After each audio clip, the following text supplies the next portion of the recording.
Hello, street leaders. This is question 27 on ACT English Test 59F. This is also on passage 2, Navajo Code Talkers. And in this passage, we are dealing with a textbook strategy question. This is it's strategy, so it's in rhetorical skills, but the overarching theme of all rhetorical skills, when in doubt, is PVC, precise, vivid, and concise.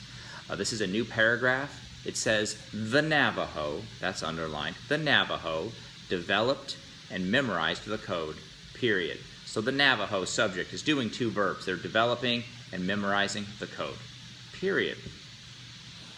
And now, option 1 is no change. And the reason this is a strategy question is B, C, and D inject all these adjectival phrases or prepositional phrases that are adjectival prepositional phrases. They're trying to add extra details. They're trying to describe the Navajo to you.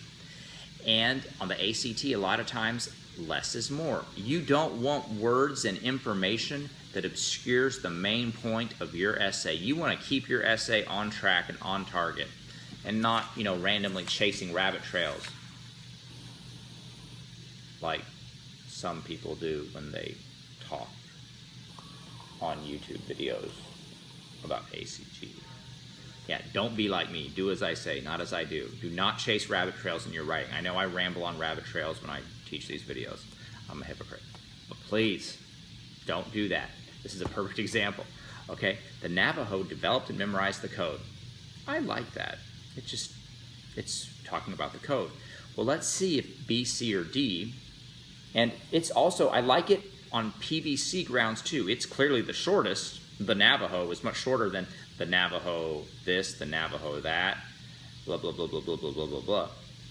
So already I'm heavily biased towards A, no change. And the information, and any information provided in B, C, and D better be very good and very relevant to this Navajo code or to the Army or to their military exploits. It better be something that fits the story and fits the relevance of this history. So let's go to B. The Navajo, comma, who were various heights and weights. Developed, that's comma, developed and memorized the code.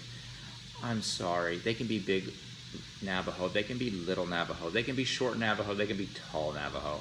It doesn't matter. What matters is they're Navajo because they speak the Navajo language. It doesn't matter what size you are to speak a language. That's irrelevant information that we need to not put in our essay. Less is more. That's fluff. C, being of various heights and weights, comma, the Navajo. Oh, so they just stuck it on this little extra phrase at the beginning with a comma. Very sophisticated, very beautiful, very fluid writing, but it's just beautiful fluff, okay? It's extra fluff. We don't need it. This is the opposite of concise. This is non-concise. This is extra information we don't need. So no, C is wrong for the same way B is wrong. And then D, the Navajo of different sizes. Again, they're all wrong for the same wrong reason. They're just complicating and simplifying the same bad mistake, all right? We don't care what size the Navajo are. What we care is that they speak Navajo. And that's what's relevant. So all this stuff is completely irrelevant and it's nonsense.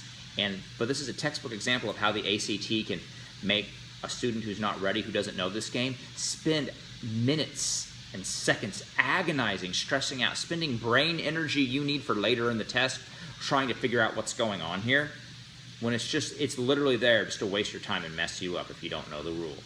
Less is more, PVC, none of that information is relevant to the Navajo code language and how it helped the Army win World War II. So thank you for watching, and I hope that made sense. The answer is no change.